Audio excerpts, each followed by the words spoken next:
Start recording. The broadcast is now starting. All attendees are in listen-only mode. Okay, good evening everybody. Hope you can hear me. If you can hear me, just type something into the chat so we know that we're alive and kicking.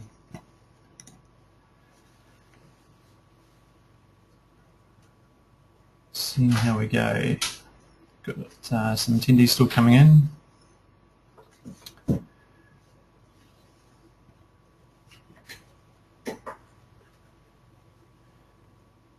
Some questions coming up already. Okay.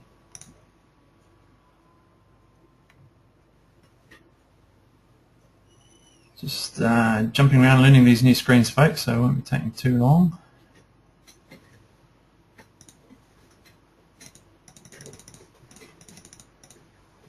Susan can hear me. Good stuff. Hi, guys. Excellent.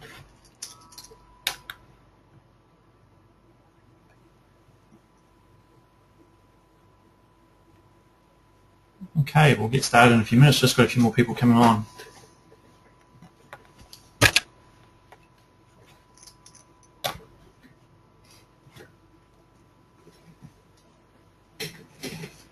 Excellent stuff.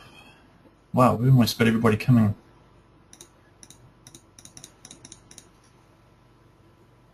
Okay.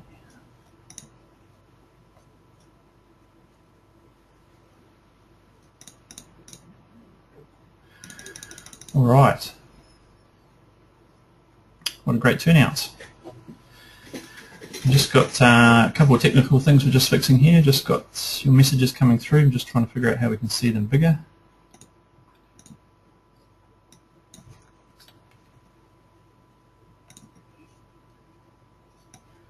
Aha, there we go. All right, welcome to the Digital Realism Photography webinar, the first one. I've got sweaty palms, got a big glass of water, just need a big fan blowing on me now, so this is like talking on radio. It's a bit strange, but we'll get going. So yeah, welcome. Thanks for coming along. More attendees jumping in as we go. Going through my task list here. Check, yes, got recording on. Good start. Just want to mention first up, of course, that we've got a huge gamut of different photographers online. We've got guys out there who are professionals already, and we've got other people who have only just done some courses with us recently. So we're kind of going to touch on a whole lot of different things in photography and go from there. A bit of a discussion about ourselves, what we do, go through some camera settings, and into some specifics. Anyway, so I will get started, and first I'll introduce Linda, who's sitting here next to me. So hi, Linda. Hi guys, welcome aboard. Hello, and thank you. And my kids are banished to their rooms, but I believe they're online with us as well. So hi, boys. Anyway, in the first slide, and we'll just bring that up on the screen for you guys. And a bit about digital realism. We've been in business for over 7 years. Linda and I have got a combined experience of over 20 years in photography. We kind of grew up doing photography, and I've had many different jobs that's involved me out there with a camera and a pen, writing stories and taking photos. We get asked every now and then where the digital realism name come from. It probably came from about 3 or 4 hours of Linda and I sitting on the couch banging our heads together trying to figure out a company name, so when we were actually setting up the company.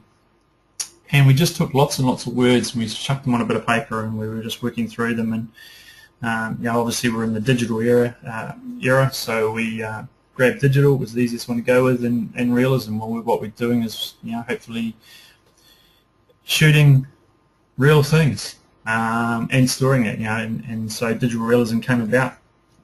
It's quite funny, about a year after, we'll get rid of that one, a year after we set it up, we had, what did we have? We had companies from America saying, oh, look, we want to buy the name off you, and the prices went up there we would like them to be. Maybe one day we'll have, the likes of Google come along and say, right, we want that name, and here's $100 million. Probably not the next 10 years. Anyway. Where do we get our drive and inspiration from? like many people, really we enjoy what we're doing. We go out every day and we shoot different things. And sorry, Kevin, I just noticed that you can't talk. No headset, as long as you can hear us, that's good. So yeah, we go out and we drive. Our drive is a number of things. We love producing great work. We love the enjoyment we get spending time with people, recording people's memories, providing photography for people's different jobs and things like that. And I guess the other thing, drive is the bank account. We've got to get out there. We've got to maintain ourselves, like most photographers, and we try and get as much work as we can. Our inspiration, it's quite simple. Comes from different photographers. For myself, I follow a chap called Trey Ratcliffe, who you've probably heard of, and certainly the things he does. And I was quite lucky last week that he was over here from. He's an American guy. He now lives in Queenstown, one of the best places in the world to live, I reckon. And he was here for a photo walk, and I happened to join him last week. And I've followed Trey for a number of years now, and have really aspired to what he does. And just spending time with him last week was quite amazing. And having then found out that he himself had only picked the camera up 7 odd years ago, and he'd gone from what's this doing? Hold on, I'll just get rid of this message over here. That would do. From following him, as I said, he picked the camera up 7 years ago, and his business has grown, and the photography does just amazing. And having spent time with him, there wasn't much difference in what he does to what we do. And I think that's the same for you guys. It's not hard to go from a novice to someone who's really enjoying their photography. So Linda's doing little sign languages things and passing me notes, so that's cool, no problem. What are our goals? We want to build our photography business as much as we can. We just have this as a passion. We really want to share it, and we really enjoy spending time with people. For those that don't know us, and there's a few of you online, we do lots of different photography, I guess. And when I run the training, people ask me what kind of photography do you do. My answer is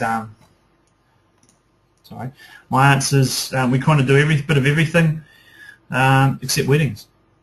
We leave that to some of you guys that are already online with us, and we leave the bridezillas to you guys. So, but yeah, pretty much we cover off real estate. We do some portrait work. We do quite a bit of product photography. Of course, the training courses, the retreats and tours and things like that. And yeah, we just love it. We're quite lucky. For tonight, my goal is to really impart some knowledge with you guys, have a bit of fun. It's the feedback I can get from you guys, although you can't all talk to me at once, is we can get you typing out some questions, and we're going to have some gifts to give away later on during the evening. I know we've put an hour aside for this. I've got a real funny feeling that we might go a bit longer. I'll try and keep it to an hour, but I will stay on until you guys run out of questions, or you will disappear. So yeah, really to pass on some information to you, and just to have a go at this webinar stuff and see how we go. Anyway, what can we do in an hour? That's a damn good question, actually. We've got a whole lot of things I'd love to pass on to you, and to do it in an hour would be pretty amazing. The other thing as well, I think about it, if you have a question, just type it into the chat box or the question box on the side there, and we'll try and answer them as we go. If we start getting too many, we'll answer them towards the end of it. There will be a few that we probably won't have time to answer, and we'll probably type them in as well. We'll just type them to you. So anyway, next one is we're going to talk about some manual settings. I'm going to go through some of those. Some of this stuff you guys already know. For those that do know it, just hang in there because there'll be some other stuff that we'll talk about throughout the evening. So yeah, so I'll go through the things like manual settings on your camera, shutter speed, aperture, white balance, ISO. And if you've done an introduction course with us, you will know those, and hopefully you'll retain them. We'll take a look at some land and seascapes. How hard or easy can they really be? You know, realistically, photography is not that hard. It's more about taking time and having a bit of patience. We'll talk about portraiture, some long exposure photography, playing with stars, star trails, some natural photography, and using filters. If you've probably been following our Facebook page, you would notice that I'm spending quite a bit of time doing a bit of long exposure photography and playing with star trails. I love doing that. It's a bit of fun. And we'll go from there. And finally, we'll have a chat about how you guys can look at selling your images, getting some new clients, having fun at Corin Cove. We're going to have an event in November that we'll have a quick chat about as well. Oh, and of course, some giveaways. Got to have some prizes. I love giving away prizes. Linda's about banging me on the head saying giving away stuff. So anyway, let's work on shutter speed. And again, as I said to you, if you know this stuff, it's a bit of revision for you, and you know, hope you might learn something as well. So we'll talk about shutter speed first up. So in photography, shutter speed or exposure time is the length of time a camera shutter is actually open when taking a photograph. So basically, that's then controlling how much of the light actually reaches the film. There's not too many using film nowadays. Or the image sensor is proportionate to the exposure time. So it's like having your shutter open for an amount of time. So we've got a few shutter speeds there. We've got a 30-second. Now, seconds on your camera are obviously when we've got the little quotation marks there. And then we go out to parts of a second. So that's 1/30th of a second, 1/250th of a second, 1/2000th of a second. I guess the question I get asked most often is, what shutter speed should I use? And you know what? It's hard to say, because if I was standing next to you, I could probably tell you. But the other problem is I'm not. So you've got to think about it yourself. So you want a starting point, and I always kind of talk about the starting point in a nice, you know, fairly shiny day, bright day, around 1/250th of a second, 200th of a second, at f8 to f11, and those are kind of where you start at. So you know, your camera's got different shutter speeds for different things. You know, the Canon there goes up to 1/2000, 1/3000th of a second. It's not very often you'll actually use that speed. I'll probably use it once, I think, when I'm doing some macro photography, and it was a very bright day. Sorry, I was on a very shallow depth of field, so I was using a real low aperture, and I had to shoot that high. It was astonishing. I guess if we were shooting photographing bullets coming out of a gun, we'd be able to stop them, but you'd have to push the button at the right time, of course. Moving on, hopefully. Aperture. Okay, so what's aperture? An aperture is a hole or an opening through which light travels in your camera. Right, so in your lens. We control the amount of light by changing the aperture in f-stops, and f stands for focal length. People say, why is it aperture? Why it's f? Well, okay, it's focal length. Here's a little thing I say at all of our retreats and trainings: is smaller the number, bigger the hole. All right, and I always say, write that down. Smaller the number, bigger the hole. So a small number like f1.4 is a large hole, it's more light. f22, small hole, is less light. And just to go with that, the smaller number of lenses, smaller number is less depth of field, of course, right? DOF, depth of field. My son's typing questions to me. Anyway, I found this today, the little picture of the aperture baffles there, middle of the range between f8 and f11 there. So that's the kind of thing. If you've got a Nikon, as people point out to me at the training, look at my Nikon, because we're Canon users. It has a little graphic on the back of it that shows you it opening and closing. It's very pretty. Put it this way. There's a couple of ways to think about it. Think of f-stops as being the measure of how fast the water's coming out, and the shutter speed is a measure of how long it takes before you have to shut the water off. Right? It sounds a bit funny with cameras, obviously. and cameras in water probably don't go, but just something to think about. The other one was thinking of your iris of your eye, and that's what people mentioned on our retreats as well. So we've got a couple of questions coming through. I'm just going to review these for a second, just bear with me.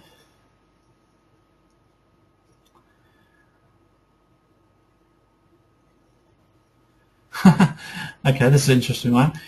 Kieran Steiner, thanks Kieran, just typed up, I remember aperture by a picture of a carton of eggs. F4 equals 4 eggs in focus, and F12, well there's no F12, but F11 roughly, 12 eggs in focus. Very good. That's a good way to think about it. I've got a question here from Madsen Bailey. Madsen's asked, why is it that most people tend to choose either AV or TV in preference to M or manual mode? Okay, so AV and TV is Canon speak. AV is aperture value and TV is time value, so aperture priority and shutter priority. So on the Nikons it's A&S.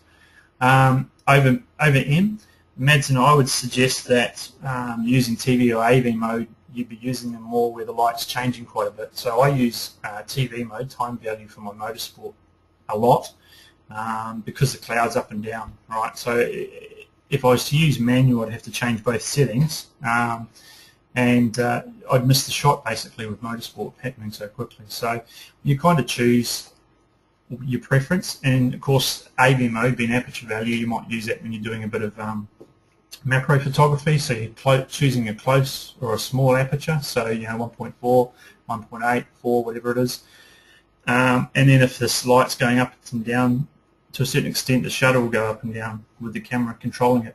The thing to bear in mind with that though is that, of course, doing that, if you don't keep an eye on your shutter speed, you might find it goes really slow, and suddenly, so you're down to 1/30th of a second and you're hand holding it, and suddenly your photos are becoming blurry, so just something to think about. So I've kind of been through shutter speed and aperture a little bit. I've just really jumped on it quite quickly, and it's really just a bit of a revision for some. Some of it will be new to you and you go, what's that all about?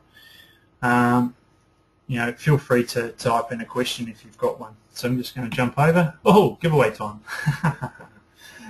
We need something to give away. Okay, so we've got RGB Digital here in Brisbane.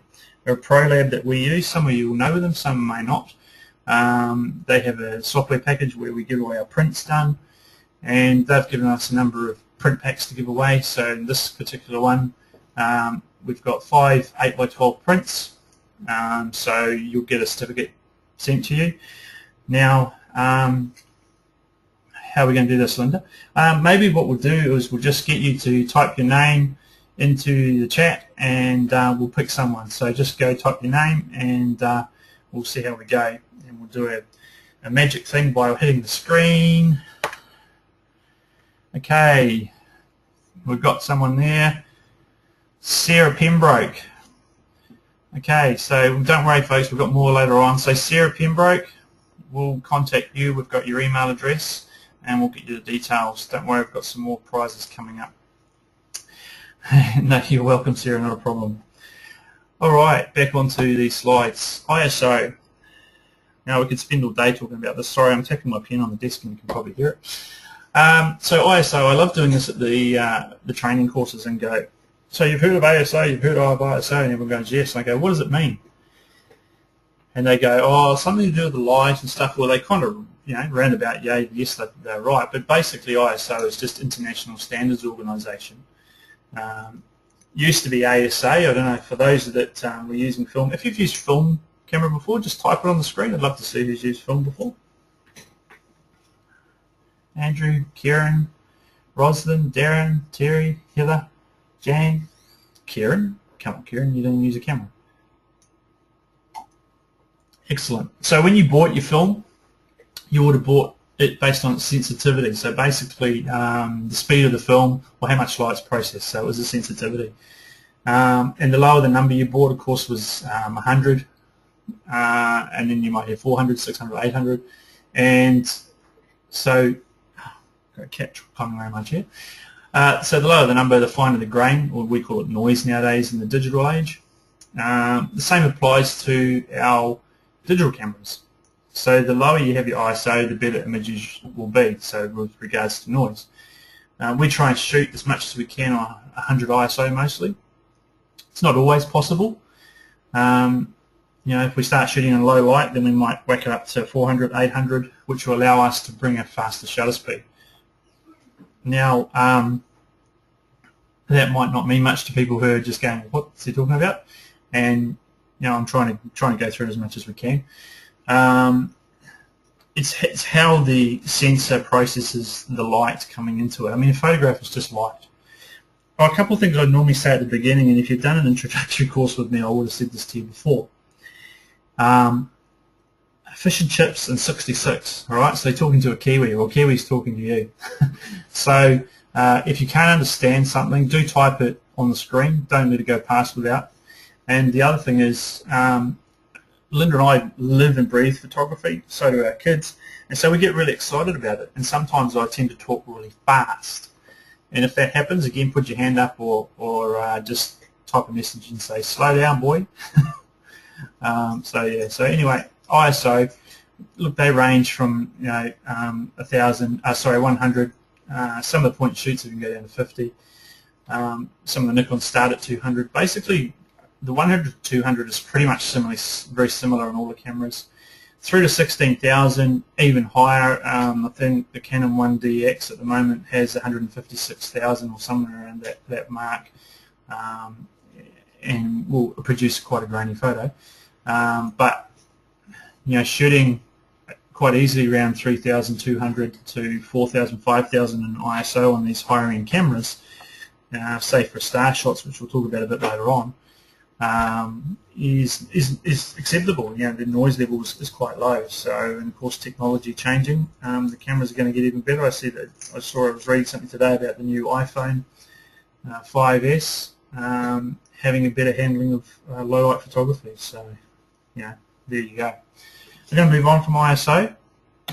Going to talk very quickly about white balance. White balance is basically how your camera interprets color, and then any changes. White balance is measured in Kelvin. It's a temperature range.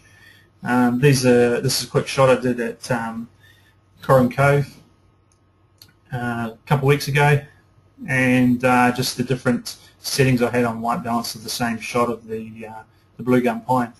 The one on the right's an auto white balance. The camera's picked it up quite nicely. Had a play with the cloudy. The 5D Mark II that we use has the ability for me to go and even change the Kelvin rating, so I whacked it up to 9,000. Had a bit of a play with that. Terry, what part you can't see? You can't see the photo. What can you see, Terry? Maybe your screen's still refreshing. It's coming through on our other computers. And then the one on the left-hand side is tungsten as well. Does anybody else not see that photo?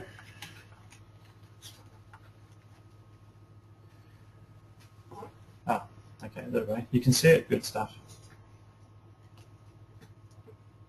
Yes, you may need to move the control panel. I'm working with two screens, so it makes it a bit easier. Anyway, I'm going to move on to the next one. Oh, sorry, with white balance, we tend to use auto mostly during the day. For my motorsport, I have tried a couple of different ones, and I'm not being as successful as I want. So we kind of play with it now. You can see now, Terry, great stuff. But at night time, it's great to have a bit of a play with white balance, especially with for buildings, star trails and things like that, which we'll see a little bit later on. Sarah Pembroke, what would you suggest for portrait? Look, I'm a real advocate of using manual settings on the camera, but when it comes to white balance, I'm quite happy to use auto. It does depend on the lighting scenarios. And yeah, the other thing is what you want at the end, what kind of photo you want. If you're wanting an older style look to it, then you can start using a cloudy and you start getting a different saturation in your photos. So yeah, and it's more about having a play with it. Hence me having these three shots here. I was just decided to have a bit of a play with white balance whilst I was at Corin Cove. So okay, alrighty. Landscapes and seascapes. These photos by myself and Linda were taken with a number of different settings on the camera. And so the one at Lake Mogra there, which is the one at the top on the left-hand side, we're actually using a couple of filters in this case, and I'll talk about filters very briefly later on, but we're using a blue and an orange filter and an HDR series. So we're actually doing a number of things. The HDR, of course, is high dynamic range photography. I'm not really going to talk about that too much tonight, but effectively it's blending underexposed, neutral and overexposed photos. This one here, I'm using a blue filter. It was a beautiful sunset. We're quite lucky there, and we can blend the photos together. The one on the right hand side has my young son Kieran and silhouette, so shooting into of course into the sunlight there, into a sunset, you're naturally going to get a silhouette, and just using an auto white balance in that case. Using my rule of thirds, you've probably heard about me talk about rule of thirds before, and certainly on our Facebook page. My thirds roughly there, the sky, the mountain range and the foreground. And talk about framing a photo as well. There's two kinds of framing there. On the right hand side I'm using the reeds and the mountain range on the left hand side to frame the photo. Linda's photo at the bottom from Corin Cove, framing is using real frame. So different settings for different people. She's just putting faces at me at the moment. And so yeah, so those the settings there. The other thing I want to talk about with sunsets is don't be fooled by sunsets. We've got what we term it, I don't know what the other people term it, as two sunsets. We're quite lucky. All right, so you shoot the first one, which is the silhouette photo there is our first sunset, and about 20 minutes later we come up with the second sunset. We're using a much longer shutter speed. We're getting a much deeper blue, even without using filters, and you get a much richer color as well. So don't feel like your sunset disappears really quick. Wait around for a while. Although you won't see it so much in yourself, the camera will pick it up very easily. Just had a couple of questions come up. I'll just have a look at these. Quite right, Rosalind's made a note that in Linda's photo she's used leading lines. The top edge of the sand dune there leads your eye into the photograph. Kieran's asked about what kind of shutter speed for those sunsets. Look, sorry? Oh yes, okay. Linda's just pointing out that's a sunrise, of course. And the shutter speeds, of course, change. I mean, if you're shooting a sunset, then you're starting with quite a fast shutter speed. In some cases you're starting around 3/20th of a second at f8 because it's very bright. And as the sun goes down, your shutter speed slows down. So you'll find that if you're shooting, say if you're shooting what I call the two sunsets, you'll start at a high shutter speed of 500, 3/20th, and you'll work right down to 15, 20 seconds. So you go right through the whole gamut there. So and then for sunrise, it's the reverse. You start with a much slow shutter speed, and I think Linda probably started at 30 seconds at f2.8. Being the lens, that's the ability that she had, and then as the sun came up, you basically let your settings get faster, so your aperture goes up and your shutter speed goes up. Your ISO, we leave at 100 because we want the clarity. Hope that answers your question, Karen. Andrew, later on, could we discuss what were the basic filters? Sure, I'll come up with that. All right, I think I've crossed everything out on that list that I wanted to. Just grab my pen.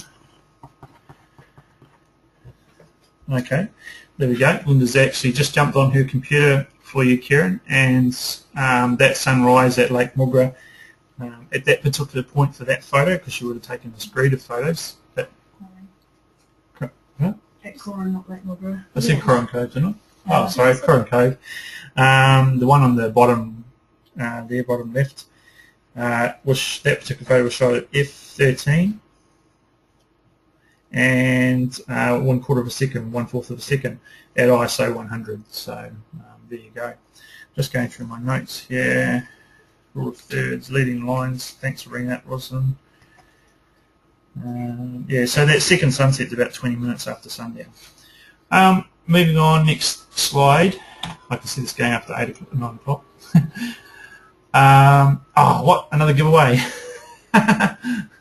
A digital realism cap. If you've been to one of our training courses, you would have seen the caps. Some of you even have them.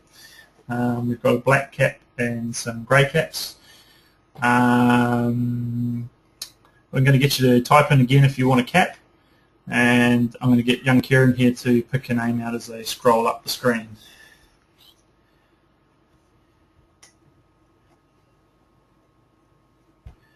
Okay, we're just waiting for them to go.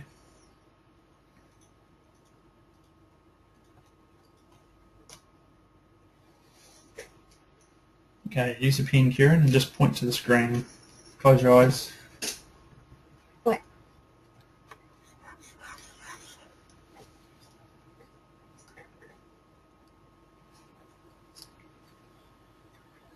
And Cheryl Boggs. Woohoo. Cheryl, we've just got your name here, we've got your email address, we'll be in touch and we will post that out to you. A digital realism cap. Excellent stuff. Thanks, Kieran. Alrighty, portraiture. This is Linda's work here, and the young gentleman with the attitude on the left-hand side is our son Kieran. And so that's him a couple of years apart. I think it'll be at a year apart. So basically we're just going to have a quick chat about indoor and outdoor photography and lighting text, some backlighting, positioning, colour, black and white, depth of field, using backdrops and things like that. So I've just got a couple of people who are just reconnecting. That's all good.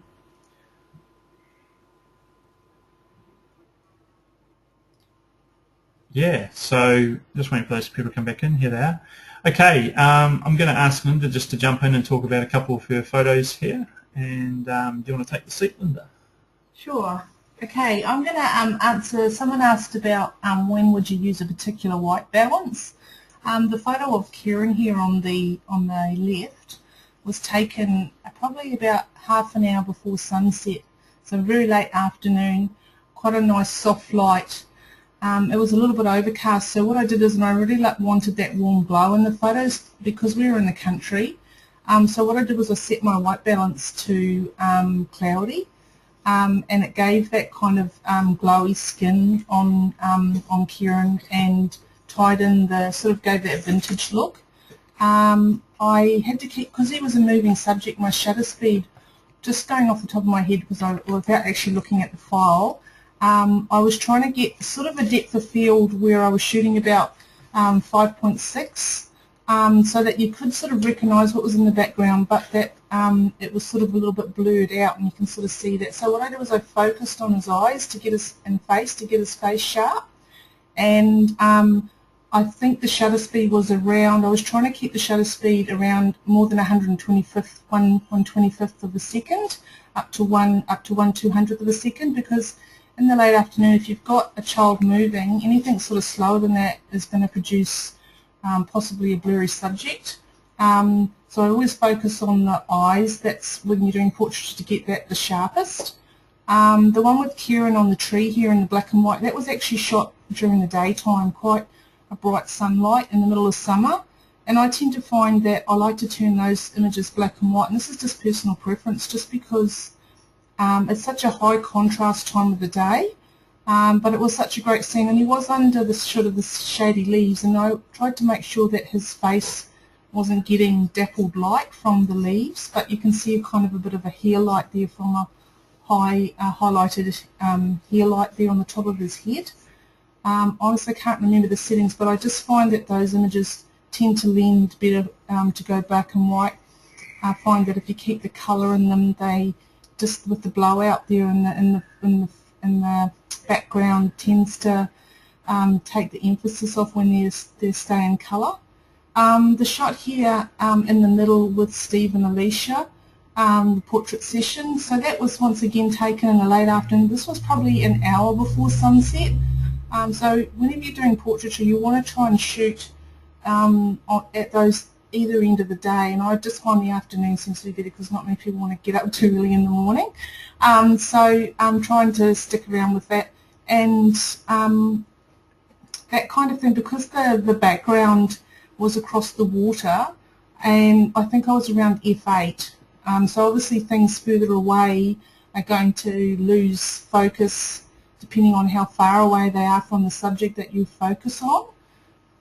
So I was around f8 there, was the background, and the one with Kieran was a little bit closer, probably could be because we were on a lower light with Kieran. We were only half an hour before sunset. I was shooting on a lower aperture to get more light into the camera without compromising on the shutter speed, so I needed to keep that shutter speed a little bit faster, and that's why I lowered the aperture. So something like that, you could use shutter priority or TV setting, so that you would stick the camera at a static 1/160th, 1/200th a second, and allow the camera to determine the aperture. So that's where you might use something like that, so you're not continually adjusting both aperture and shutter speed. And if you're shooting sort of within sort of a 10-minute time frame, you could keep the camera at that static shutter speed and let the aperture adjust. If you find you're running out of light, then you can bring your ISO up. You do have to be careful with your ISO on your lower level cameras, because anything I tend to find over 400 ISO starts to introduce quite a bit of grain into the photos. Now the one on the right hand side, that honestly can't remember the setting on that, and it also depends on the lens you're using and how much telephoto that you're. Am I using a prime lens or a zoom? Now the one of Kieran was on a zoom lens. That was actually Darin's our biggest lens, which is the 100 to 400 that we had, and I was actually quite a long way away from him. The one with Kieran on the tree in the black and white, I think was just my regular, like a 17 to 55 lens. The one with Alicia and Steve was my 24 to 72.8 lens. As the subjects are stationary, this is another question that's come in from Kieran. Are you better to use aperture priority or shutter priority? Oh, that's an interesting question. Now, that's interesting because you might want to keep your depth of field constant throughout your photos. You might really want to have that kind of shallow depth of field. So that's where you might use aperture priority, provided that you have enough light in the scene, or you're able to put your ISO up so that you're keeping a shutter speed that is not going to introduce too much blur. In, say you've got a young child and the arms are swinging around or something, and even that slight kind of movement can introduce a not as sharp a picture as you'd like. So if they are stationary, it really depends on the light, but towards the late afternoon I would be using shutter priority, because to me that's more important in getting the person sharp and in focus. And sometimes you can actually apply the effect afterwards of having a shallow depth of field in post-processing, whereas you can't retrieve a blurry image or someone whose eyes aren't sharp. Okay, we've got another question here. No, okay. All right. Thanks, Kieran. That's a great question. Oh, Melissa in the middle. That was actually a studio shoot using studio lights, so that's a totally another process. But I guess the main key with doing portraits is that you're getting your focus on the. I always like to get the eyes sharp and the face sharp. And then if you have a prime lens that goes down to quite a low aperture, you have to make sure that your focus point's in the middle so that you're getting a spot focus and getting the face sharp. And that's always been my main priority with my portraits, because that's where your eyes are drawn and that's what people look at first. So you do have to be careful about the aperture that you use, because if you're shooting, you've got 2 people or 3 people in a picture, and you shoot on quite a low aperture like 2.8, if you have a lens that goes that low, potentially someone in the picture who's slightly not on the same distance from where you're focused can potentially be slightly out of focus or not as sharp if they're slightly behind the person who you provided the strongest focus point to. So you do want to shoot at least 5.6 when you're shooting a group of people, because if you find you're going to get blur from subjects that aren't, when you're shooting groups, and that just comes with trial and error. And that's where I would use something like a longer lens, because a longer lens will produce a blurrier background the further that you away when you're zooming in. Any other questions? No, that looks good. Okay. Great, thanks Linda. All right. Okay, Andrew, that's good. Andrew's asked, portrait is traditionally head and shoulders. How do you define a portrait? We do kind of a bit of both, I guess. I define that as a corporate shot. Yeah, a portrait is, or a headshot we'd use in corporate, scenario. So it might be a businessman sitting at a desk. It may be a real estate agent looking proud.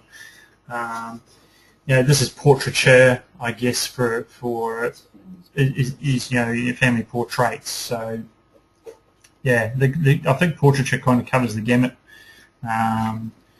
You call it a portrait photo, being the rotation of the photo, of course, as well. So yeah, it's just I guess it's what you like to a certain extent. I'm going to move on from portraits, and we've got a couple of questions about lenses, which I will touch on before the end of the evening. Don't worry about that. I pause every now and then because my young son, who is 9, keeps typing me messages as well. So let's carry on. Next slide. Okay, long exposure photography. This is a bit of fun. I love this stuff. And I'll just go through the different images we've got here, and I'll start at the top of the Brisbane city with the lightning storm. That's not one image, as most of you will know. It's not often that much lightning hits the ground at the same time. It's 8 images that we've stacked.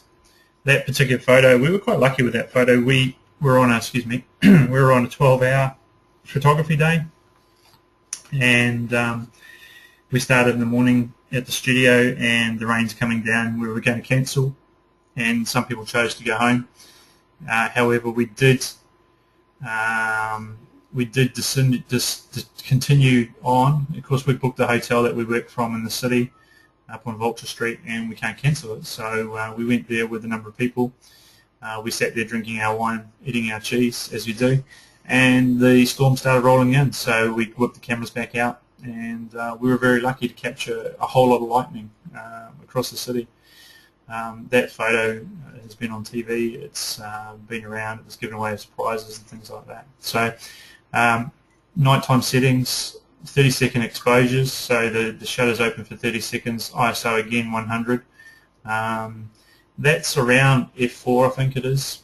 And we just keep taking lots and lots and lots and lots of photos. And then when we've got sick of shooting, and I think we finished, the people left about 9:30 in the middle of the storm, and I shot for the rest of the evening. I think about 11 o'clock we'd gone through 500, 600, 700 photos and decided that was probably enough. So then we just go through them in post-production and pick out the ones that have the lightning shots, and then we stack them in Photoshop and work from there. So very similar to star trails that you'll see on the next few photos. We move across to the right-hand side. Corin Cove, a couple of weekends ago, had a beautiful sunset. That's again the blue gum, using that's the second sunset that I was talking about actually.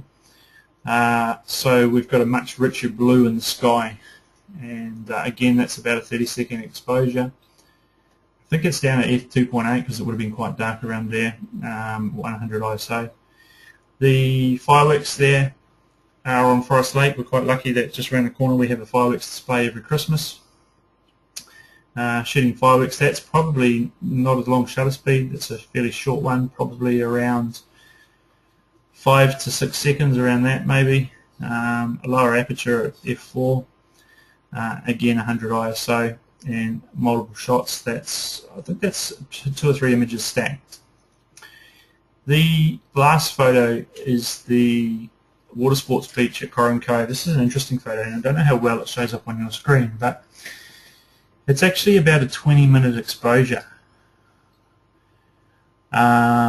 So that's 20 minutes, so that's on bulb mode, okay? So most of you probably know that on the camera. So bulb mode is where you're able to hold the shutter open. So it looks like daytime, but it's actually at about 11:30 at night. The full moon's come up, and hence you can see the star trails. It's a very wide lens, so it's probably about 12-15 millimeter wide, hence the star trails being so short. But it looks like daytime because of the full moon, so I love having a bit of play with that. And that's the kind of photography I get used to, because I can set the camera up and I can then go and have a cup of coffee and come back later on. That's a lazy photographer's shooting, I guess. We've got some questions coming through. Yes, we're doing River Fire this year, Sarah. In fact, we have a special event next weekend, and I might actually auction one off tonight. I'm feeling rather generous, so I'm going to do that fairly soon. There's still a lot of you online, which is good because we've still got quite a bit to get through and we've got a whole lot more prizes. Rosalind's asked, do you use bulb for fireworks and stop it after the bang? I haven't done myself because I tend to prefer to take as many shots as I can. It would be something to try for sure, but my preference is to use a shorter shutter speed of 2 to 3 seconds.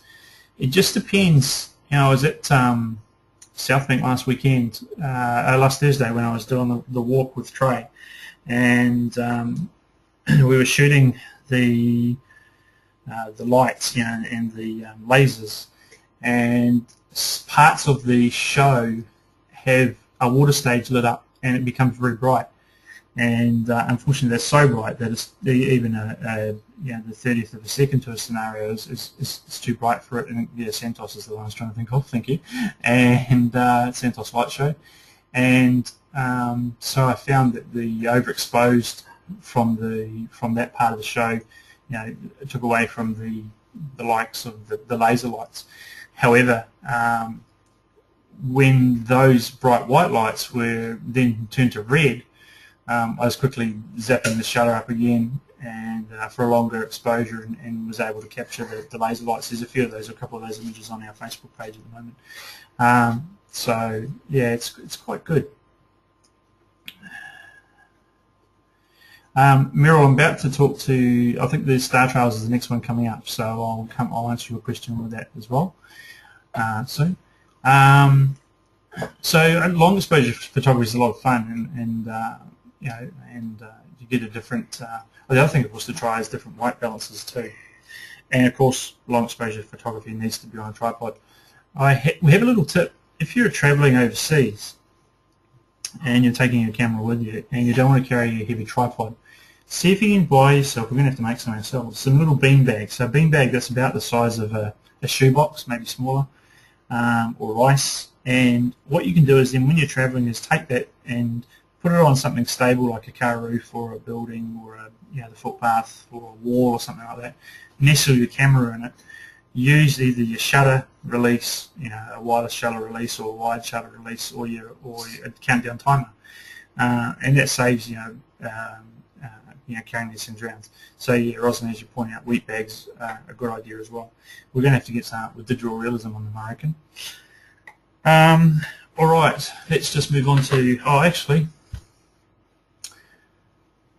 we have, as you said, are we doing Riverfire this year, Sarah? We are.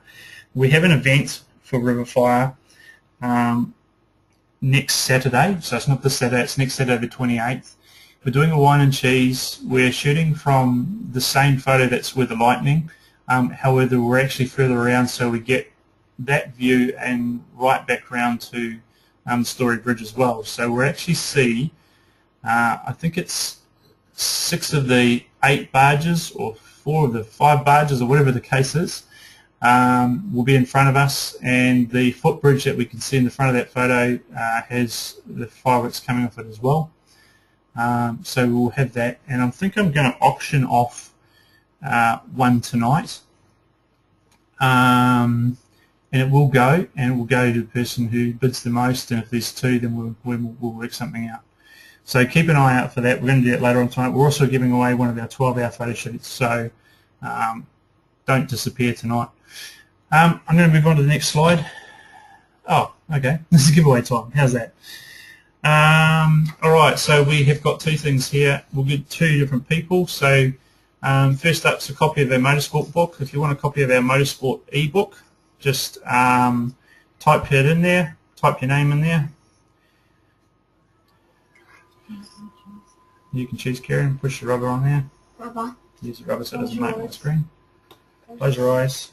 After everyone's done. Yep, go. Better go quick and do it now. Kevin Franklin. Kevin has got himself a copy of our motorsport ebook, and I'll just make the details of that.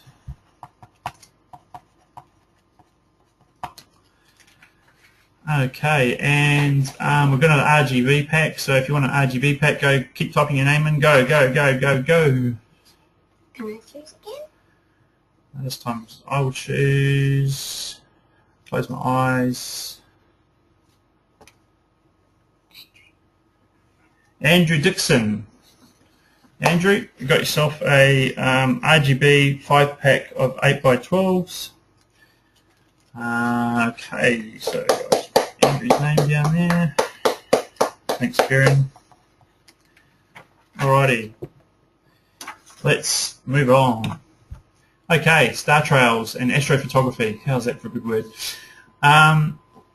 The star trail on the left-hand side is from Lake Mugra about a month ago, and it's 214 photos that I've stacked. The question was put earlier on, do we stack or do I use bowl? I used to use bowl, but I find that the 5D Mark II that I have tends to get a number of hot pixels in it, and it does produce a bit of noise even on a lower ISO.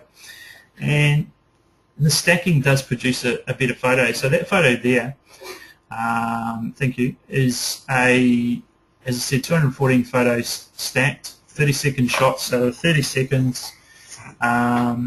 It's probably an ISO of about 400, so I brought it up a little bit, and f2.8 because it's very dark out there. Now the lighting of the trees and the light around the lake are cars, so it's a very quiet place, and we're quite lucky with the number of cars coming by. Now, what you do need to do, there's a few things to do, and I hope some of you are taking notes with if you're something you want to try. First of all, focusing. Your camera won't be able to focus. And the other thing is you want to tend to do this when there's no moon or very little moon or before the moon's rise. And what you want to do is focus on what's it called? Infinity. That's what is the word I was trying to think of. Thank you. Infinity. So most of the higher end lenses will have an infinity. So basically you're turning it all the way to a certain point and turn it back again. The infinity is displayed as the infinity sign, which is like a figure of 8 on the side. Darin, actually you've asked that question there, Darin Brown. Depending on your lens, if you can see where the focal range is on the front of your lens, it'll have an infinity sign. And on our Canon lenses, we tend to turn them all the way to the left, and then we turn them back a couple of mil, which reaches infinity. We've got a few that are using the lower spec lenses, like the 18 to 55 lens. It doesn't show your focal range, so what we tend to do is we wind it all the way to the left, turn it slightly to the right, which should be infinity, and then, and it could be different on different lenses, people, and then basically take a photo with a very high ISO. So, okay, so then, so sorry, all these questions coming through and distracting me. So then take a photo that's really high ISO, so 3200. Have a look at the photograph, and you'll be able to see if your stars are in focus, and if they're not, then have a play with your focal point again until you get it right. Then switch it. You should be in manual focus anyway. Sometimes you can focus on the brightest star, but it's really quite rare, and reasonably rare is still night. Some questions. Do you use Photoshop to stack photos? Okay, Heather. A couple of things. Just below there, and I think you should be able to see on your screens, there's two things there. It says startrails.exe from startrails.de. That's the website address. Another one I've just tried recently is called Star Stacks, and that's the web address there from Mark Inzuela.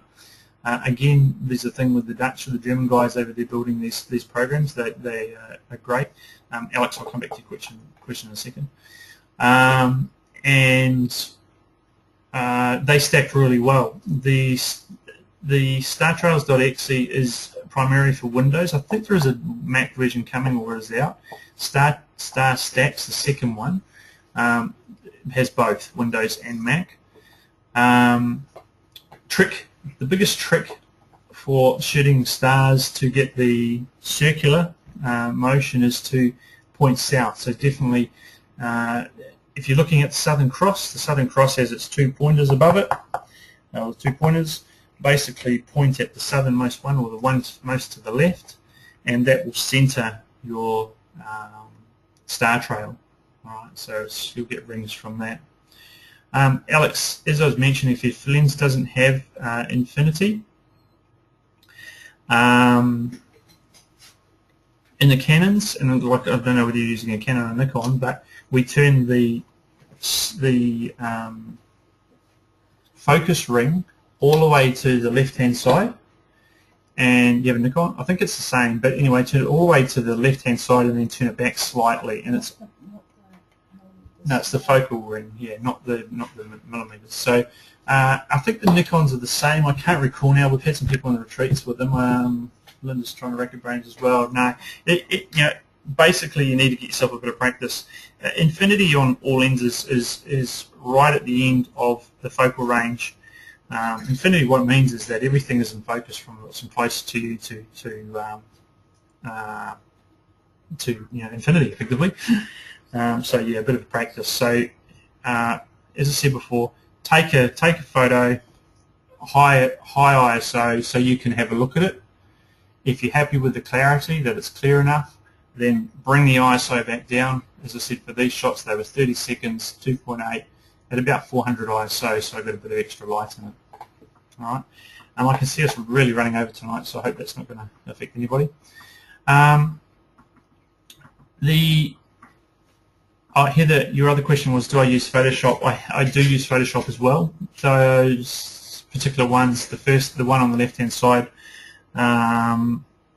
was stacked in Photoshop. I did do it in the Star Trails. The startrails.exe is quite a good one in that you can also create a movie, so you actually get the stars. Well, I was going to say the stars moving, but of course it's the Earth that's moving, not the stars. Yeah. The other thing is, Linda just put a note under my nose. Alex, maybe have a play with it during daytime so you can focus on something a long way away, then you'll find out which end your infinity is at. I hope that makes sense. Moving on to the picture of the Milky Way, and the Milky Way hiding in the trees, as I aptly named it.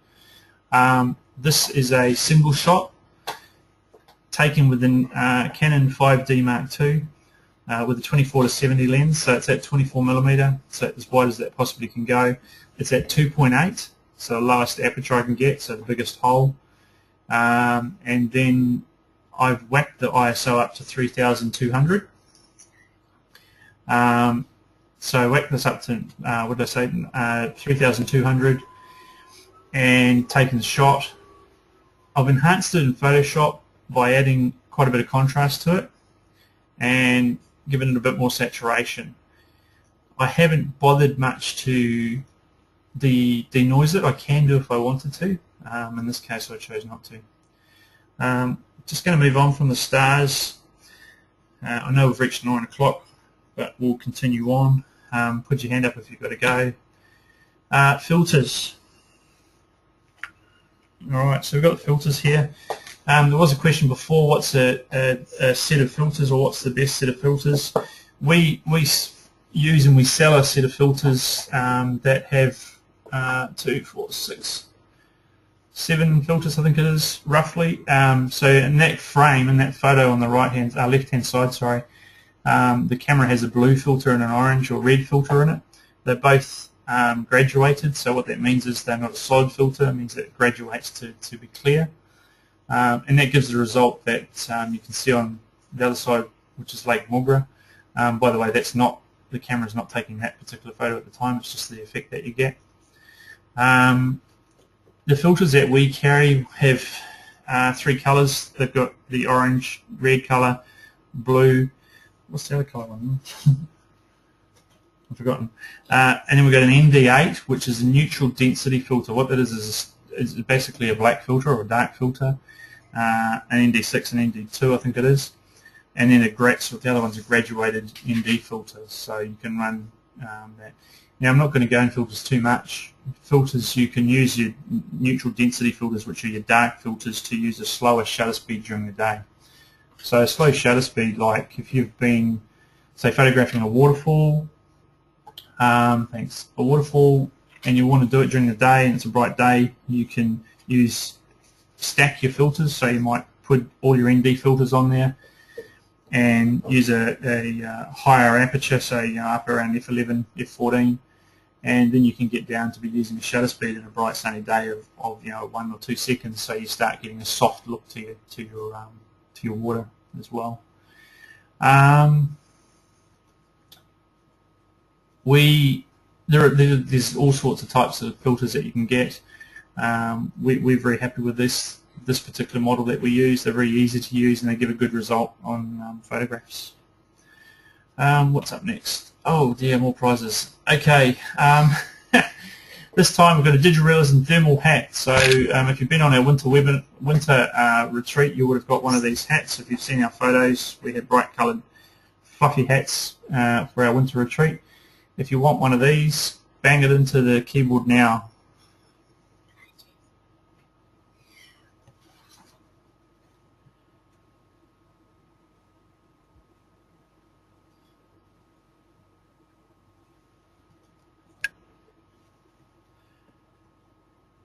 Okay, we're going to choose, and we've got Sarah Pembroke. Cool, Sarah, got yourself a thermal hat. Pembroke. Okay, what else have we got there? RGB and 8x12 print pack, 5 prints, another one, go for it.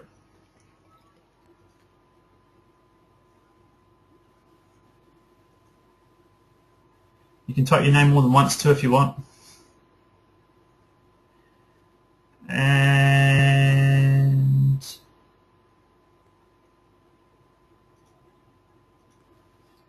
Gwenda Stevens, congratulations. Alrighty. Okay, just want to have a quick chat about Corin Cove that's coming up.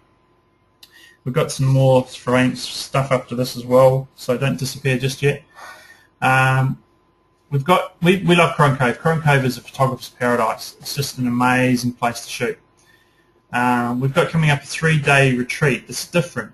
We're calling it a retreat, an event, and a conference. Corin Cove is on South Stradbroke Island, so we leave from Runaway Bay on the Gold Coast. It's by ferry, so it's all of 16 minutes away. But I tell you what, that 16 minutes, when you come into the marina at Corin Cove, your shoulders relax, you go, oh my God, what have I come to? And it's just an amazing place. It's absolutely beautiful. We've got, it suits all level photographers, so we're doing everything from like portraiture, landscapes, seascapes, wildlife, bush, what's it called, rainforest, sunrise, star trails, you name it, the whole kit and caboodle. We have a villa that we use for our own accommodation. There's 6 spare beds in there, and it's first in, first dressed for the shared twin accommodation. After those ones are filled, you have to book an apartment in there, but mind you, they're amazing places, they're beautiful. The prices include the ferry trip over in afternoon tea and morning tea. There's restaurants on there, there's bars on there. Everyone gets a digital realism photography pack. It's the best priced event we've ever done. So one day, if you just to do one day, it's just $247. Includes the ferry in your morning and afternoon teas.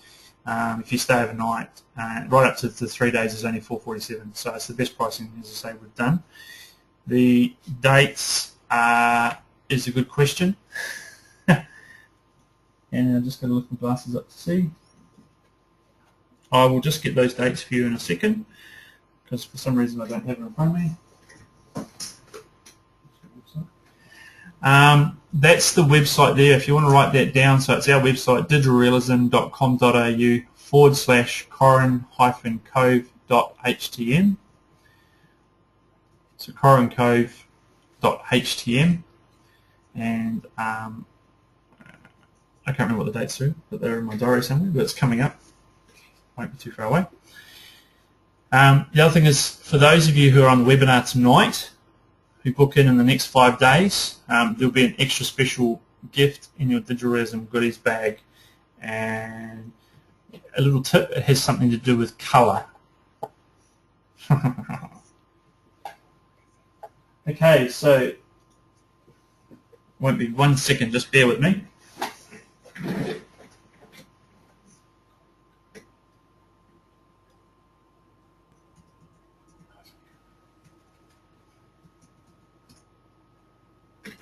Woohoo.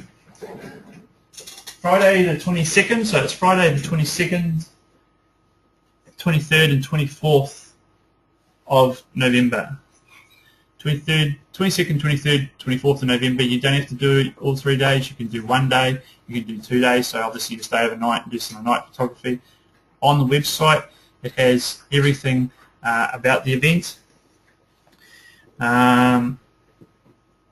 What we're doing each day, in fact the whole itinerary is there. So I recommend that you go and have a look at that. Where's that gone? Okay.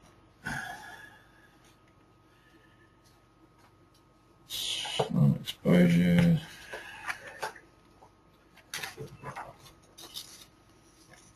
Okay.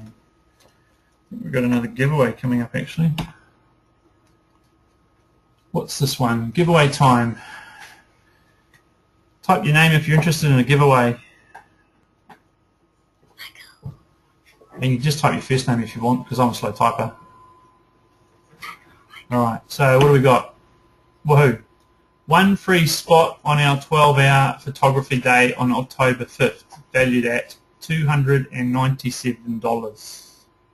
This is in Brisbane on October 5th. We start at 8:30 in the morning, we go to 8:30 at night, then we have a few wines afterwards. We do an introductory course first of all, then we do some macro photography at South Bank. We photograph from the hotel. Keep typing your names. We photograph from the hotel, the city and the city lights. Then we go down to Kangaroo Point and Kangaroo Cliffs actually, and we photograph the city again. Then we head down under the Story Bridge and we do some paint with light. It's fun. It's fun. Thanks, Kevin. I will talk to you guys again. And okay, here we go. And the winner for this is Jan Blows. Jan, are you there? Don't go away, people, yet. We've got more coming.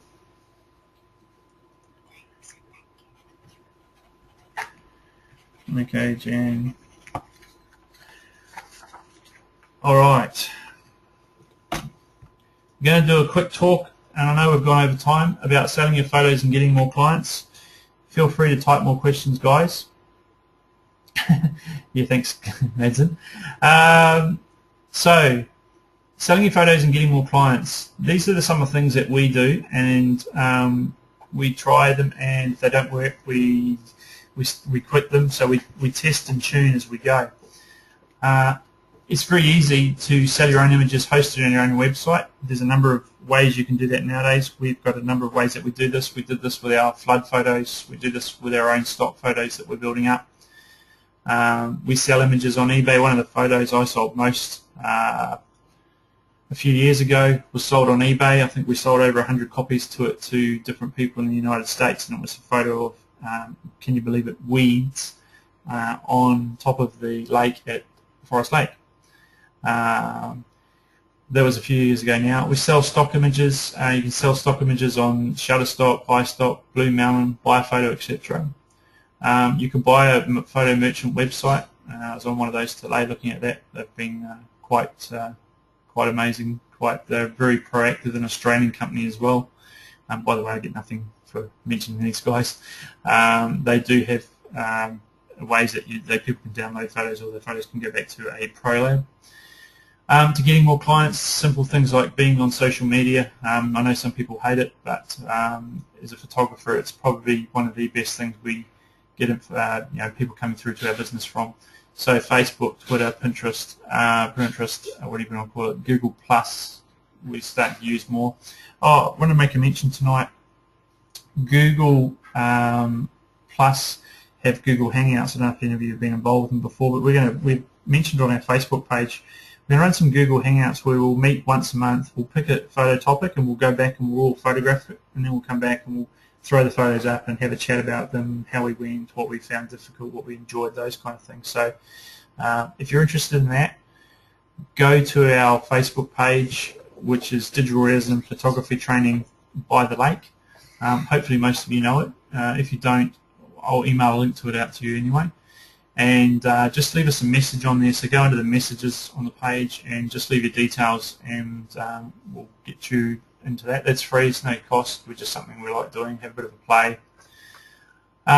Build a list. Number one, money's in the list. You guys are on our photography list, and we're so happy to have you on there. We don't go and spam people. We only maybe send 1 or 2 emails a month, but it's very important for us, and it's important for all parts of our business, whether it's our real estate photography, our training courses, our product photography, those kind of things. So we go back to the people on our list and work through with that.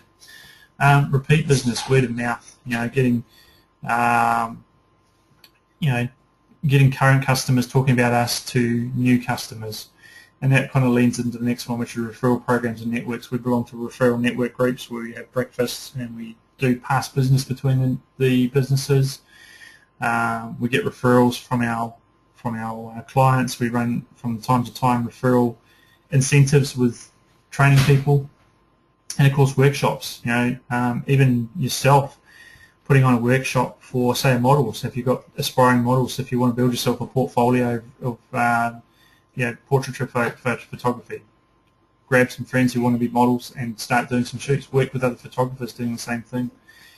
Offer to lend a hand to a professional photographer. Say, can I come and help as a backup photographer? The worst thing that could happen is they could say no to you. So you just go and do a bit of an ask around just to get some more experience.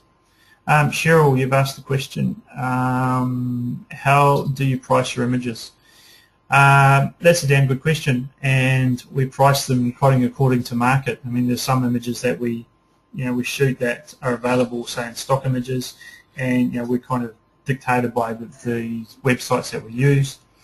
Then again, we work on remuneration, so what the time we've put into it. Obviously, as a photographer, I'll tell you a story. I go back to my motorsport photography. A few years ago, motorsport took 80% of my time for 20% of the income. And after 2 or 3 years of Linda smashing my head on the table, I kind of realised that she was right. And so we turned it around to a certain extent where it's a fair chunk of our income for much less of our time. And so what I'm trying to allude to, though, is you need to think about the time you spend taking the photos, the time you spend post-production, the time you spend travelling to a site, the money you spend on your gear, and work out, we work out for product photography around $200 an hour, depending on what the shoot is, though. If there's time travelling, is there a setup? Is there a studio needs to be set up? Do we need to be studio on the road? Things like that. So it is a little bit sure. It is a little bit how long is a piece of string, I suppose, to a certain extent to the pricing. And it's a bit like everything. It's what the customer is prepared to pay. We had an instance with Riverfire, for instance. The Brisbane City Council contacted us about a photograph that we had of the F111, and we sat back and we thought, well, this is the time we spent on it. This is they were going to use it in a website and 20,000 brochures. So we put a price of around $200 or $300. I think it was a little bit more than that. And they decided it was too expensive for them. And I suspect in that case, there's a million photos taken of Riverfire that they found a photographer who decided that they could have it for $50 or something like that. So, and you're going to come up against that as professional photographers. So, yeah, I'm happy to talk offline, with pricing, and I'll stay online for a while tonight for a few more questions as well. But we've got a few more things to get through. Just put your names in there. I just am interested. We're going to give away a Riverfire seat. There's $397 value. Names are coming in already. It's going to be a huge start. It's an afternoon and night, so there's parking at the hotel. You can come after lunch. We'll do a bit of a walk around South Bank to see the million people building up, and then we'll come back up to the hotel. We'll have wine, cheese and canapes, and we'll be shooting the event. So we're going to run an auction. So I can see you typing your names in already. Just type your name in if you're interested in an auction. And okay, so this one is actually going to cost you, obviously, so it is an auction, but it could go for as little as $10. It could go for as much as $200. So type in the price that you are prepared to pay to come to this event. Now, bear in mind, this is not this weekend, but next weekend, so the 28th. So it's a Saturday day. So put in what you're prepared to pay, and when is it again? It's on not this weekend, next weekend, the 28th. It's a Saturday. It's $397 value. It's huge. There's only going to be a small group of people, so we're going to have a lot of fun. I can tell you that we're going to go for a minute or two. We're at, that's right, Rosalind, 105 is our top bid. I don't know, no, I don't make a very good auctioneer. Oh. $120. We had three of you on 120. Sold. 120. 125. 125.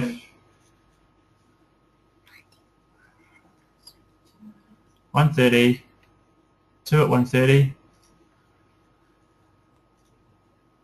135. 150.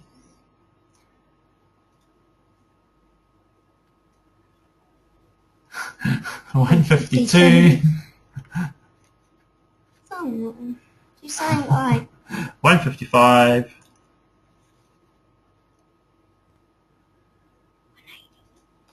157.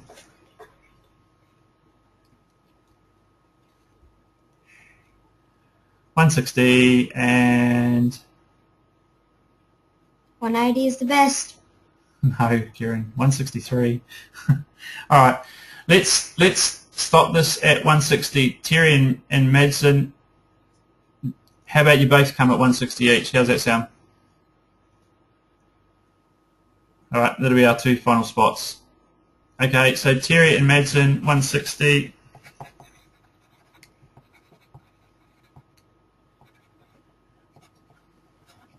Thank it's you, going to ladies be and gentlemen. thank you, Kieran, our young lad here.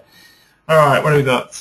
Okay, so I'm just going to scroll back up through the questions. Please keep typing questions if you've got any questions. I really thank you guys for coming along tonight. I've had a real ball. This is like the first one, and I'm just like, wow, what are we doing? But yeah, it seems to be going along quite nicely. Yeah, Kieran's a hustler. Yes, you're right. Yeah, please, I'm just going to scroll up the questions, so just bear with me. If you've got any questions, do type them up. I just want to make sure I've kind of crossed everyone off. I know there was one about lenses before. I'm just going to try and find that. You guys typed your names a lot of times. Okay, Kieran asked a question. Kieran Steiner, I hope you're still online, Kieran. Is there a way out to find out what type of image or what subject is in demand? If you are looking at stock photos, Kieran, you can, they have search, just go in as a customer and they have search criteria and you can see what's trending at the moment, and have a look at that, and then add your own flavour to it.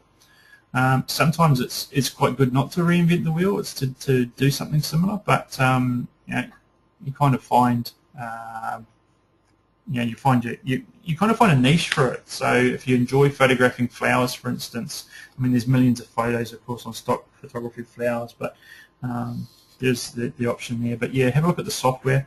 The other thing is just look what's in the news as well. See those kind of things. I'm just going to scroll further up and I'll come back down to your other questions.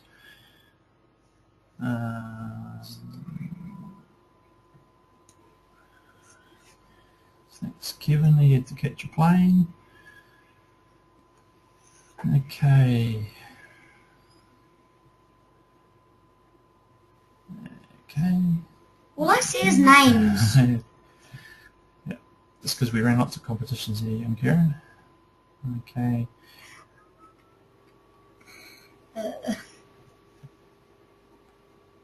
Here we go. Okay, Darin.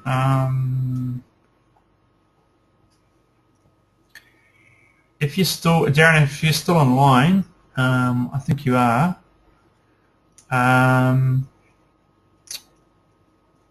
With your infinity mark, give me a email. So info@digitalrealism.com.au, or just go to the emails you've been getting from me for this event, and just send me through the details of your lens and we'll see what we can come up with for you. Sarah, I'll drop you a line. I'm not sure if you're still online, with regards to Riverfire, if that's something that interests you as well.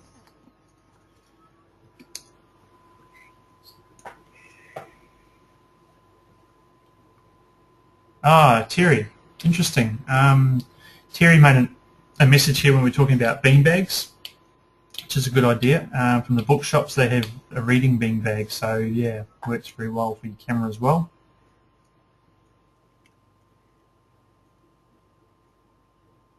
Meryl, I think I answered your question with regards to star trails.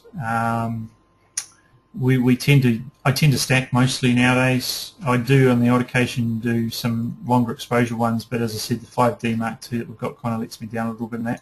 We have a Canon 7D as well, and we're very disappointed with the low light on that, I have to say. So we don't tend to use the ISO much on that. We don't tend to use it much for nighttime stuff. We've done answered that question for Andrew. Oh, Terry, so your question was, will you be able to explain how I choose which lens to use? You're always confused, and you're still online, I believe. Yeah, look, that's a good question, and I'll probably get asked that every time at a training event. And yeah, for our portrait work, we use, I think Linda mentioned a little bit before, we may use a 50mm prime lens, depending on what we're shooting, or we might use the 24-70 for a bit of a bit more range, so we can move around a bit more. And on the odd occasion, we even use the 100-400, which is the motorsport event. The motorsport zoom lens, so for some even shallow depth of field from shooting far away. So, you know, there's no real, I mean, they may say a lens is more suited towards a particular function, like they might say an 85mm lens is, prime lens is suited for portrait, which it is. It's a beautiful lens, it's low aperture rating and so forth. But, you know what, you can still use it for shooting the stars, you can still use it for macro photography. So there's for me, I tend to, you know, if I'm shooting motorsport, I'm going to need a telephoto lens, so that's what I'm going to use. If I'm shooting portrait, well, my telephoto is not the best lens to use. I'll go and use for what I have in my kit, which might be the 50mm or might be the 24-70. So it's, you know, a bit about having a go with each of them. And again, the 24-70 is a great wide angle, reasonable wide angle lens for landscape. And then you might go, well, we go to 10-22 as well. So, you know, I kind of like that one as well. Just depends, you know, for star photography, if you go wide, like a 10-22mm wide angle lens, you'll find that your star trails will be very short. And whereas if you bring it in a bit, so your 24-70, which I tend to use, which is a 2.8 lens, you get longer star trails, as you saw in that photo from tonight's session. So yeah, I kind of answered it, but not really answered it, did I? I mean, it's about having a play with your lenses, and you get to use some of your lenses more than others, and you get to enjoy them more, and you find that they fit a purpose easier. Let's answer that one. Later on, could you say what? Okay, Andrew, I talked to you about what the best filters were to use, and the basic kit that we have comes in with the other one I missed out was a graduated green filter as well. So graduated green and orange red, and the yellow. That's the orange photo. What's the one I'm missing now? Orange red. No, that's green. It's the three, and the natural density filters are great. I photographed the transition of Venus passing the Sun earlier this year, and I had all neutral density filters on there, way up to 29, an aperture and a shutter speed of around 3,000 of a second, and I was able to get what I wanted. So yeah, no questions there. Just back down to the bottom. Here we go, a few more questions.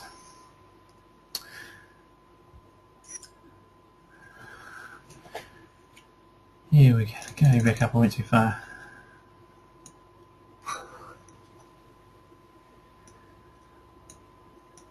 Wow. Okay, so there's a whole lot more questions coming.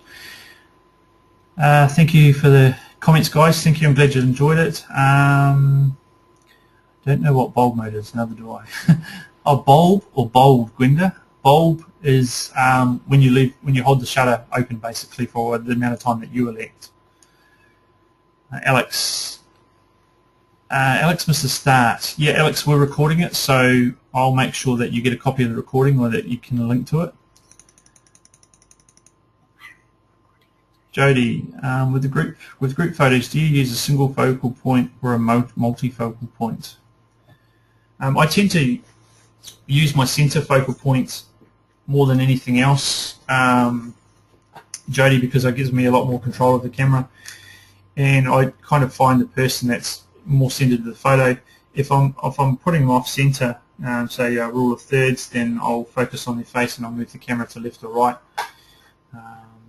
So I kind of find that, I find on our cameras that's the best way to go. I'll just check with Linda. Linda, what's your viewpoint on that? Yeah, I tend to use, just like what Darin said, the single focal point.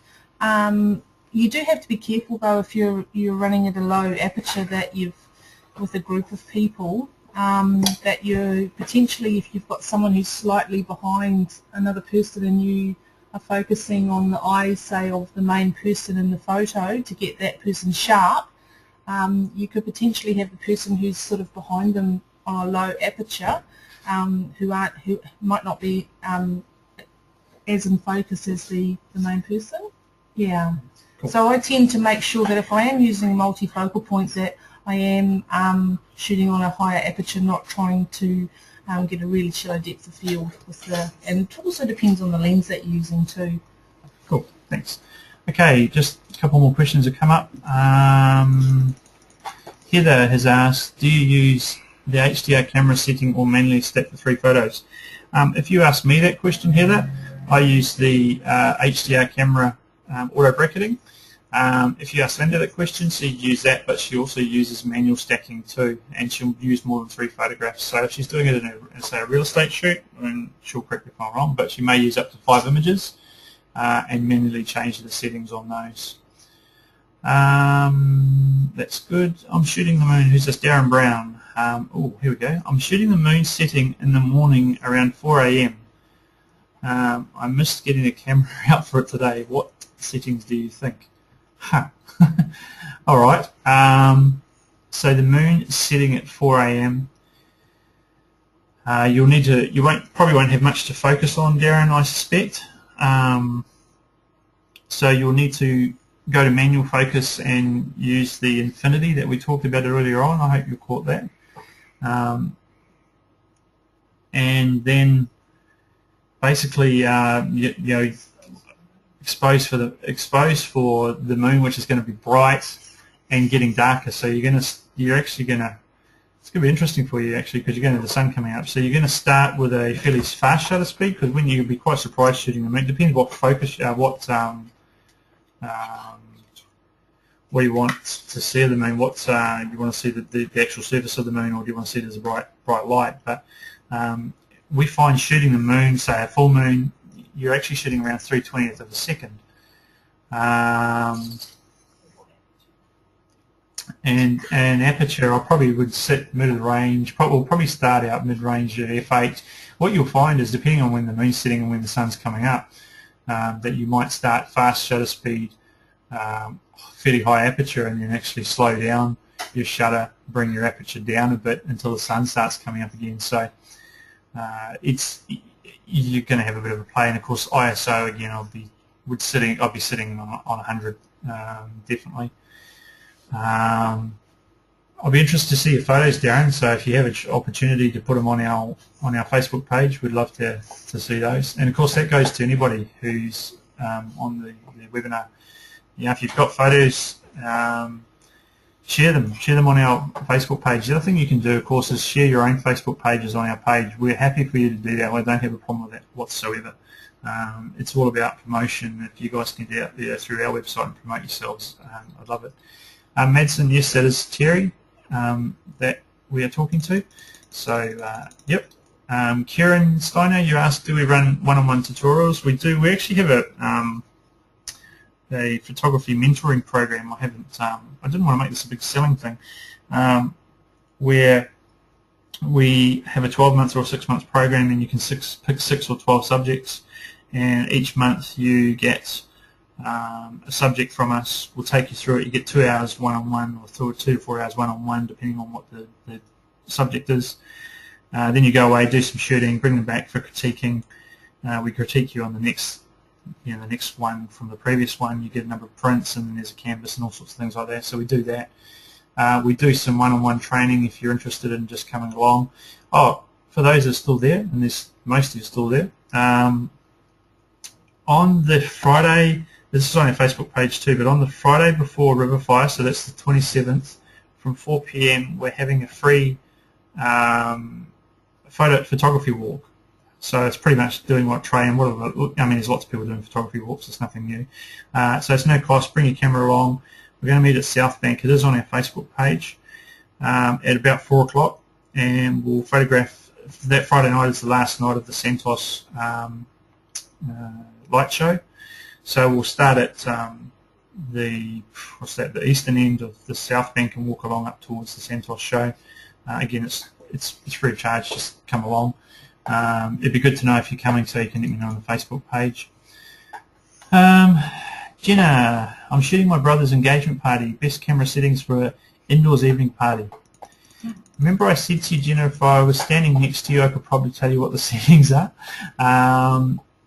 If you're shooting indoors, it depends on what kind of lighting they've got. If it's low lighting, you're going to need a higher ISO. You're probably going to need a flash.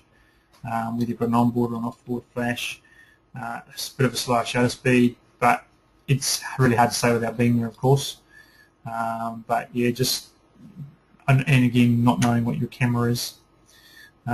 Feel free to drop me a line, info@digitalrealism.com.au, and we can have a chat.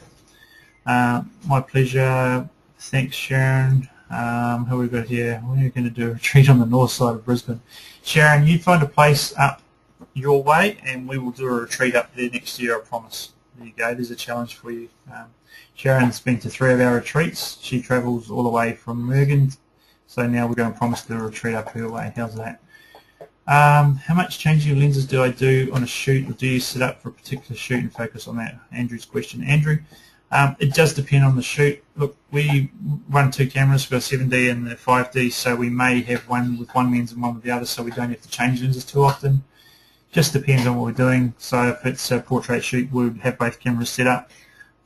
If it's a motorsport, I probably would just carry one round and swap it over. So for the motorsport, I use my 100-400 whenever I'm on the track, and then if I'm in the pits, it'll be my 24-70. So, you know, the worst thing for your camera, two bad things for your camera. One is dropping it, and the other one is dust. And by changing lenses, of course, we introduce dust. So that's the biggest thing about not changing my lenses.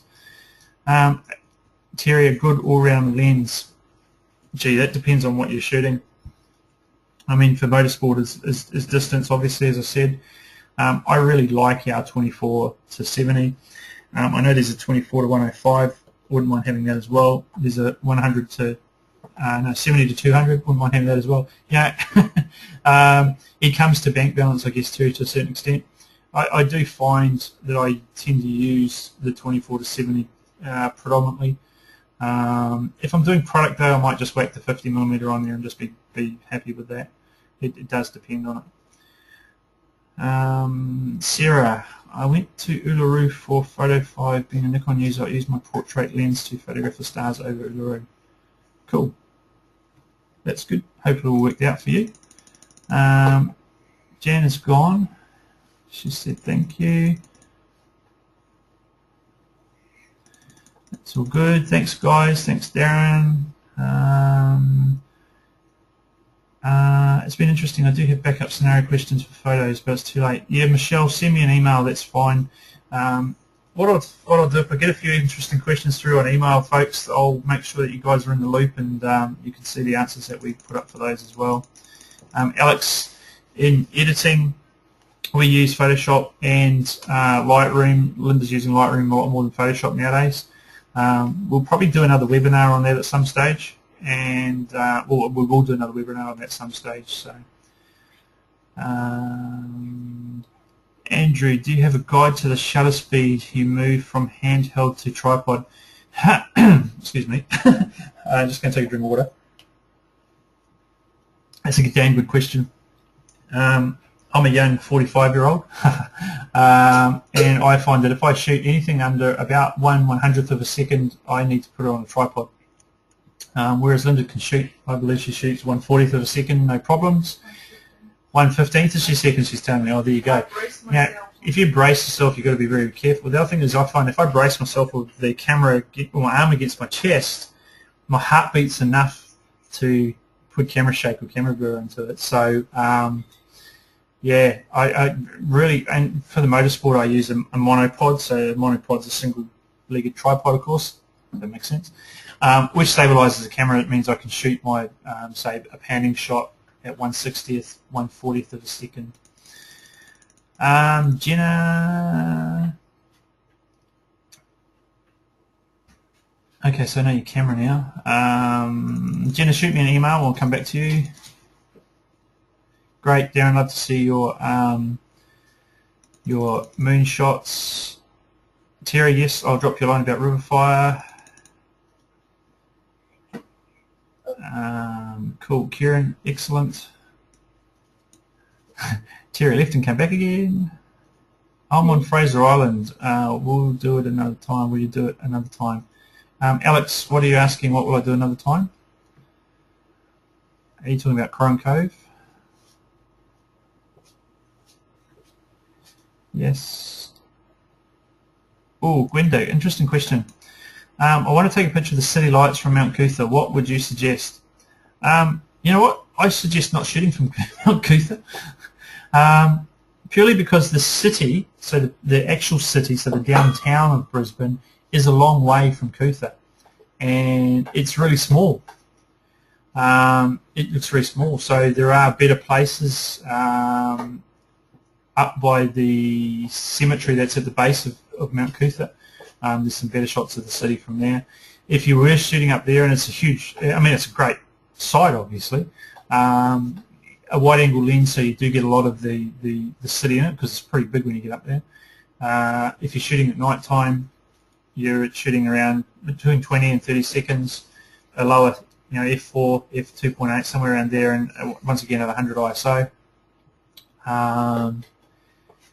What was I going to say? So yeah, so those are the kind of settings I'm thinking about. But you know, I like to go out and have a look at what I'm going to shoot, you know, a few nights or even a week before, just to get a bit of a feel for it. I decided to go and shoot Cootha one night, thinking, right, this is going to be fantastic.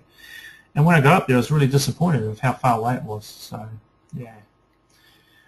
What have we got here? When using your DSLR for video, use manual or auto. Look, Heather, we don't use our SLR for video much. I can talk to you about that offline if you want. Thanks, Cheryl. Thanks, guys. Oh, the photo walk. Okay, Alex. Yeah, I'll come. We are going to do more of those. We'll probably do one, you know, every couple of months. So just depending on the season and things like that. We've got storms coming up, so we might do a bit of storm chasing too. Maybe from a hotel. See how we go. Yes, and everyone who's won prizes, we will send you the details or post it out to you, or get your postal addresses, or meet up with you and so forth. So that's pretty much it. Again, we'd love to have you guys join us at Corin Cove.